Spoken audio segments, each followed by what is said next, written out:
I'm so excited that you are here.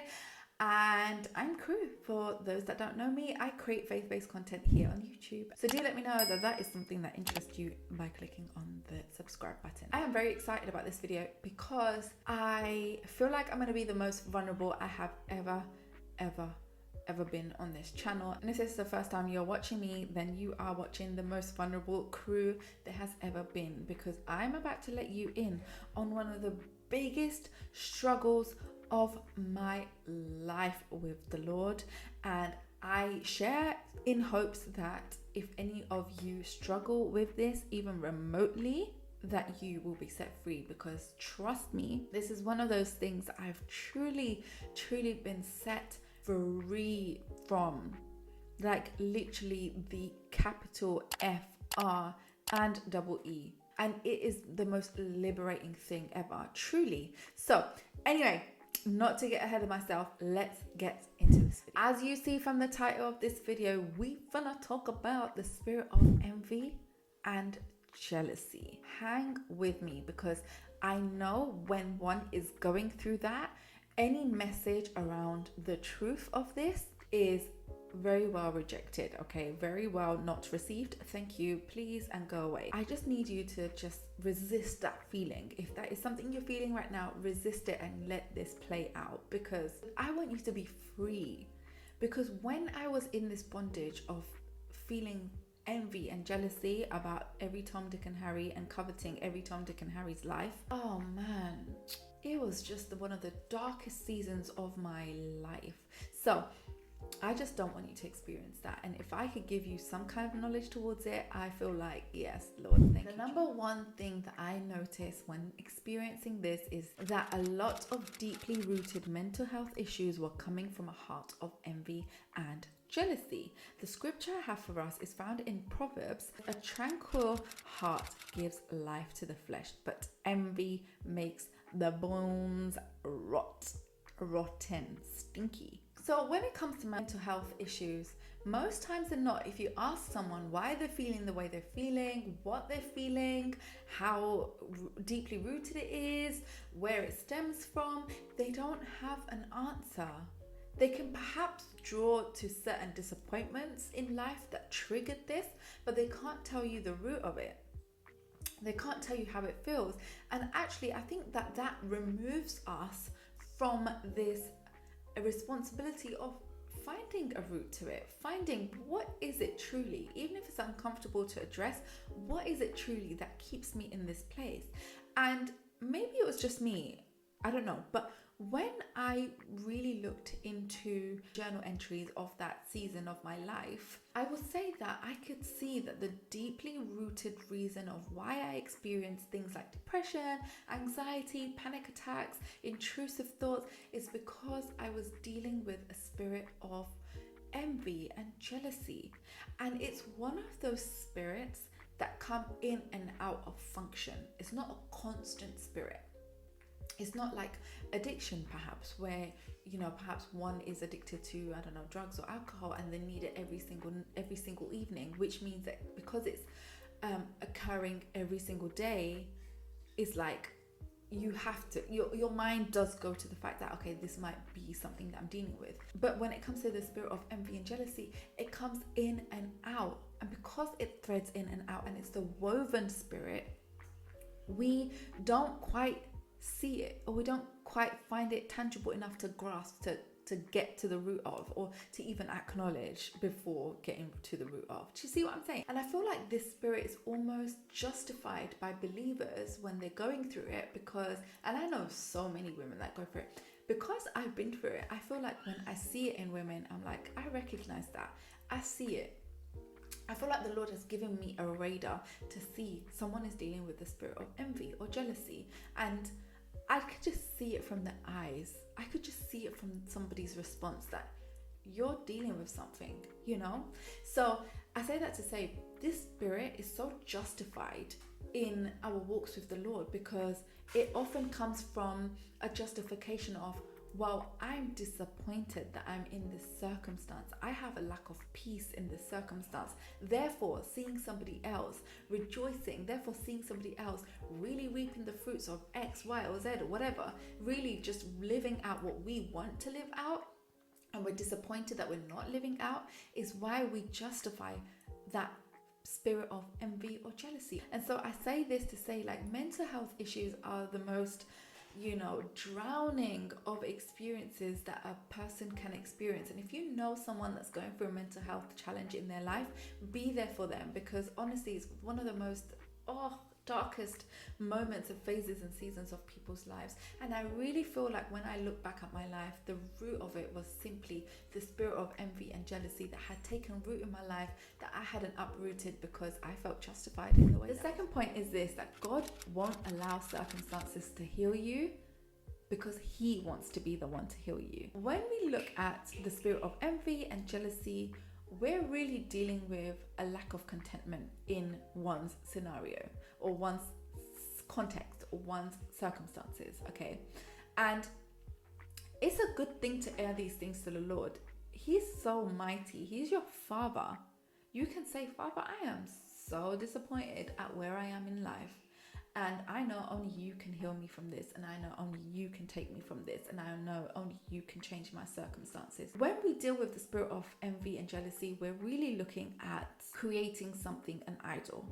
So whether it's the fact that you're broke and you're jealous over somebody else that's a millionaire, when you really look at the root of that is that you are dealing with making your heart's desire an idol. And so when I see this scripture, which we're about to read now, which is in James 4:2-3, this is exactly what this reminds me of. It says, you desire and do not have, so you murder. You covet and cannot obtain, so you fight and quarrel. You do not have because you do not ask. You ask and do not receive because you ask wrongly to spend it on your passions. The context of this scripture is that the people that he was speaking to were giving into their flesh, were giving into the pleasures of this world. And they were basically doing the most to get what they wanted, right? And the scripture is basically teaching us there is a way to ask rightly and there is a way to ask wrongly. And so the difference between the two is very much something that we can actually understand in terms of the spirit of envy and jealousy. And it's this, that the Lord won't change your circumstances, the circumstances that you find yourself envious and jealous about when it comes to others. He won't be bringing you to those kind of places yet, sis, because He does not want you to continue making these things an idol. And so this is what I see when I read this scripture, that actually we ask wrongly when we're dealing with the spirit of envy and jealousy, because we are asking so that we can feel appeased in our flesh. Like, Lord, I'm envious and jealous over someone that's got their own house because I'm renting. And so I'm not happy for this person because I want to be owning a home. Well, guess what? You've made this owning a home an idol. And so the Lord's just not going to allow you to own a home until you make Him the one on the pedestal and not the home. Because it's going to cause you further damage than it would Him. Do you see what I'm saying? Like, all in love. And something that I found myself doing in that season of feeling severe envy and jealousy, I would discredit everyone's good stories. So for example, if someone says, okay, in this context, owning a home, say that someone bought a home, I'll be like, yeah, well, their parent helped them out. Yeah, well, wow, she has some years on me. Like, what?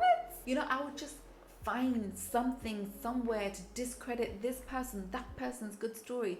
And so I'm sure the Lord was like, if you can't give me glory over somebody else's good story, how are you ever going to give me glory when it's your time? It's so deep, this thing, of the spirit of envy and of jealousy and envy. Like, it's crazy. And it's crazy how subtle it is as well. Like, all of it is just crazy, basically. Well, my third lesson will be this, that this cannot shift with just prayer, but it requires fasting 2. The scripture I have for us is in 1 Corinthians 3:3, and it says, "For you are still of the flesh. For while there is jealousy and strife among you, are you not of the flesh and behaving only in a human way?"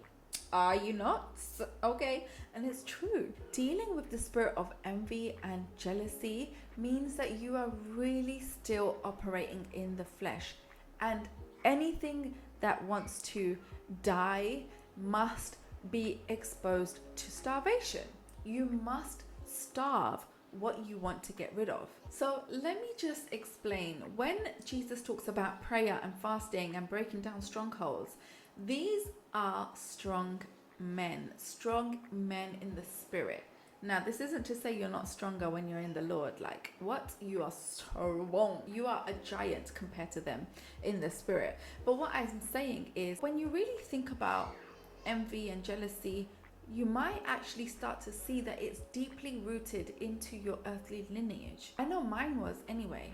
I could see that there were subtleties in conversations, in family meetings, in places that we were all gathered together as a community of a certain culture, obviously Indian as I am, that there were conversations that will show me that actually people were dealing with envy very, very strongly. So I say that to say, when you're dealing with such strong things in the spirit, one really needs to amp up their tenacity in their prayer and the tenacity of their spirit in the spirit realm. And you can only do that with the combination of starving the flesh and upping your prayer or praying. And I think actually when it comes to fasting, we're dealing with satisfaction, we're dealing with contentment, we're dealing with finding our pleasures elsewhere when we're fasting, right? Because when we're fasting, we're dying, we're killing whatever it is that we're fasting from. So if it's food, we're starving ourselves and our bodies from the desire to eat, and therefore finding and going elsewhere to find our satisfaction there. If you're a believer, you should really be, in the Bible when you're fasting, and then praying as well when you're fasting. And so rather than getting our satisfaction from a nice bowl of something, we are now going to the Lord to get our satisfaction from Him.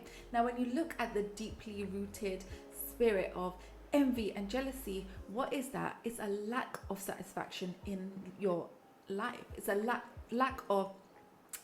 of satisfaction in your circumstances. And so this is why I say you cannot shift the spirit of envy and jealousy with just your flesh and prayers in your flesh. You have to deal with it with fasting and prayer to ensure that actually you're starving all the needs of satisfaction in your spirit, in your flesh, and you're just dealing with the spirit, and you're amping up the spirit, and you're amping up the tenacity of your spirit. So those are my 3 lessons I learned dealing or having dealt with the spirit of envy and jealousy. And sis, let me just reiterate that this side of things, there is so much liberation, and I want that for you if you're dealing with even just a slight ounce of that.